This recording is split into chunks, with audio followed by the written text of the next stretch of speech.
Assalamualaikum warahmatullahi wabarakatuh. Untuk materi kali ini saya akan menerangkan tentang data tunggal, masih data tunggal ya. Kalau kemarin sudah belajar teorinya, sekarang saya akan menerangkan data tunggal dengan contoh. Kita lihat contoh ukuran pemusatan data tunggal. Jadi nanti di sini saya akan menerangkan tentang contoh perhitungan ukuran pemusatan data tunggal.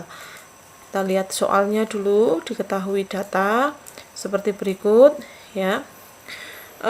Ini datanya masih data acak, jadi belum data yang diurutkan, jadi ini masih data acak. Kita lihat pertanyaannya apa. Yang pertanyaan adalah tentukan min, median, kuartil 1 dan kuartil 3, kemudian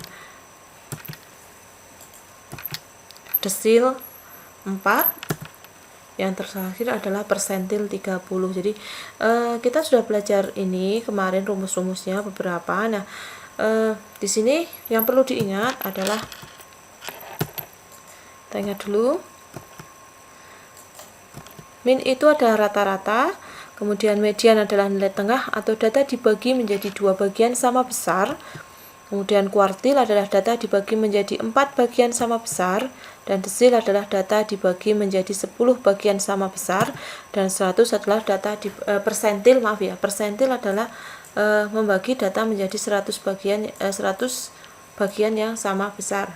Kita akan menentukan satu persatu. Dari yang pertama adalah min dulu. Kita lihat min ya. Diketahui data tunggalnya tadi sudah diketahui. Kemudian yang pertama adalah datanya diurutkan terlebih dahulu. Kita urutkan, ini sudah saya urutkan ya. Jadi ini data yang urut. Nanti setelah diurutkan kita hitung jumlah datanya ada berapa. Jumlah datanya ada 18. Jadi banyak datanya ada 18. Kemudian kita akan menentukan min dulu. Min itu rumusnya lebih seringnya menggunakan tanda X bar seperti ini ya. X bar sama dengan X1 ditambah X2 ditambah X3 ditambah X ditambah Xn per N. N itu adalah banyaknya data. Kita masukkan, nah tinggal dimasukkan saja ini, ditambahkan. Kalau ada yang perlu dikali, dijumlahkan, nanti dibagi dengan 18. 18 adalah banyak data, maka akan diperoleh hasil nanti 124 per 18, 6,889. Jadi rata-ratanya adalah 6,889. Selanjutnya setelah rata, selanjutnya kita akan menentukan median. Median itu perlu diingat, median itu adalah nilai tengah. Maka kita lihat dulu di sini ada median yang akan dipakai adalah median untuk data yang genap. Maka kita akan menggunakan rumus median. Di sini yang median yang akan kita gunakan, median adalah rumusnya masih ingat? Setengah ini data ke N per 2 ditambah data ke N per 2 ditambah 1. Ini ya. Seperti ini. Ini akan kita gunakan. Maka di sini median sama dengan setengah data ke N per 2-nya, berarti data ke 18 per 2 ditambah data ke 18 per 2 ditambah 1. Nah, ini bisa kita langsungkan. Median sama dengan setengah data ke 9 ditambah data ke 9 ditambah 1 gitu ya. Jadinya median sama dengan setengah dari data ke 9-nya berapa dihitung. Kita lihat, kita hitung ya, data ke 9-nya kita cek.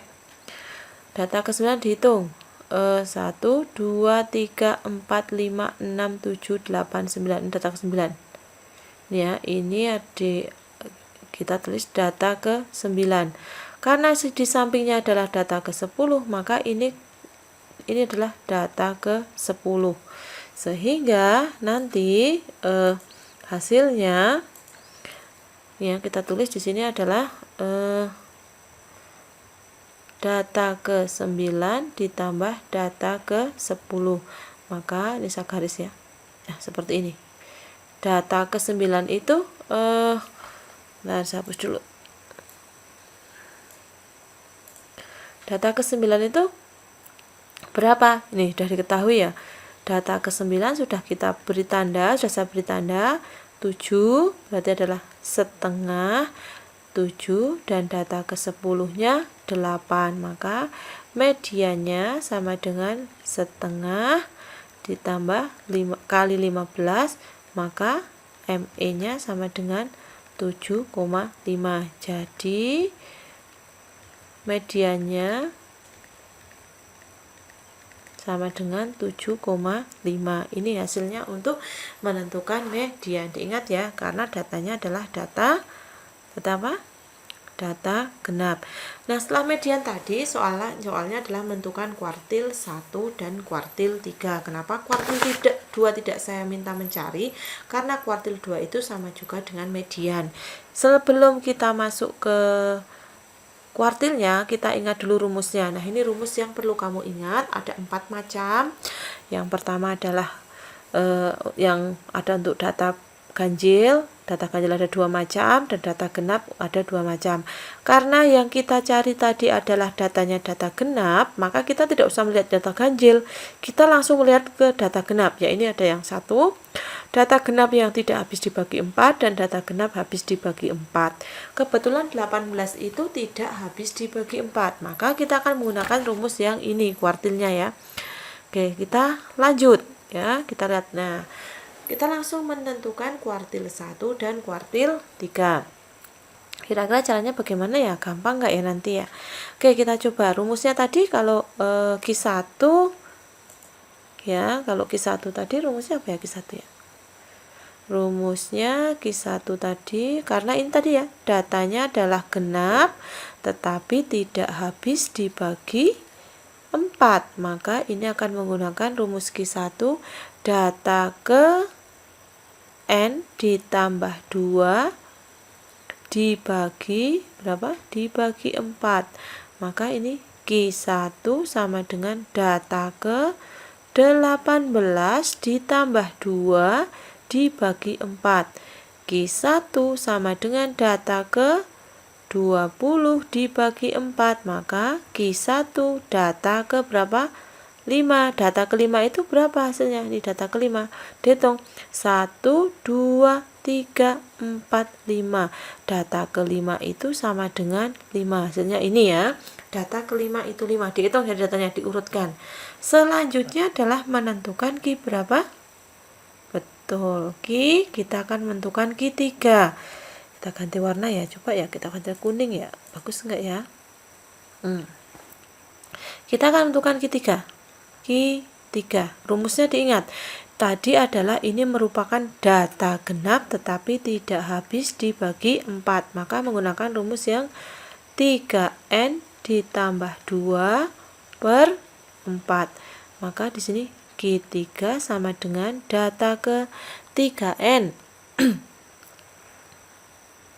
3 kali 18 ditambah 2 dibagi 4.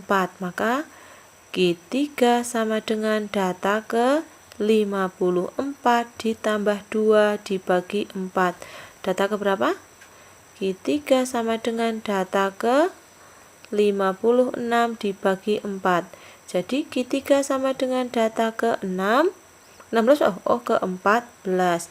Maka nanti hasilnya Q3-nya sama dengan data ke 14 itu berapa? Q3-nya. Data ke 14 dihitung 1, 2, 3, 4, 5, 6, 7, 8, 9, 10, 11, 12, 13, 14. Sama dengan 10. Jadi Q1 sama dengan 5 dan Q3 sama dengan 10. Itu menentukan kuartil 1 dan kuartil 3. Selanjutnya kita akan menentukan apa tadi soalnya? Desil keempat. Kita lihat desil keempat. Oke, selanjutnya adalah menentukan desil ya, desil keempat. Kita lihat, kita langsung, kalian masih ingat ya rumus desil? Kita langsung tulis D4 sama dengan I data ke I N ditambah 1 per 10 ya. Maka di sini tulis D4 sama dengan I itu 4. N itu 18 tambah 1 per 10. Maka D4 sama dengan, bisa disederhanakan, ini 2, ini 5, maka nanti 2 dikali 19 per 5, hasilnya D4 sama dengan 38 dibagi 5, maka D4 itu terletak di data ke berapa? 7,6. Nah, data ke 76 itu bagaimana mencarinya? Oke, kita lihat data ke 7,6 itu akan dicari dengan cara data ke-7 ditambah ini 0,6 dikalikan data ke-8 dikurangi data ke-7. Jadi kalau ini 7 berarti nanti di sini adalah 8 kurangi 7 gitu ya. Kemudian data ke-7,6 itu bisa kita cek data ke-7-nya berapa, dihitung 1, 2, 3, 4, 5, 6, 7, 6 ya. 6 ditambah 0,6 data ke-8-nya 1, 2, 3, 4, 5, 6, 7, 8, 7 ya, 7 dikurangi 6, hasilnya data ke-76 itu nanti hasilnya adalah 6 ditambah 0,6 dikalikan 1, maka data ke-7,6 sama dengan 6,06. Ini untuk jadi desil 4 sama dengan 6,06. Ini hasilnya untuk desil 4.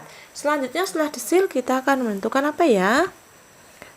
Selanjutnya kita akan menentukan persentil. Rumusnya itu hampir sama, bukan hampir sama, malah sama ya dengan desil, bedanya pembaginya. Kita lihat kalau persentil 30 itu maka rumusnya adalah data ke I N ditambah 1 dibagi 100. Kenapa? Karena persentil itu adalah membagi data menjadi 100 bagian yang sama besar. P30, I-nya berapa? I-nya 30, E-nya 18 ditambah 1 per 100. Ini ya.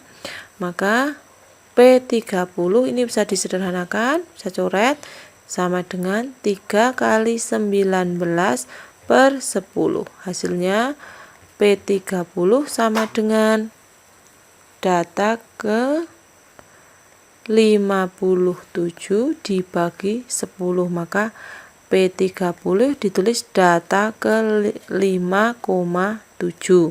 Lalu caranya bagaimana? Tadi di depan sudah saya terangkan tentang desil ya sebelumnya.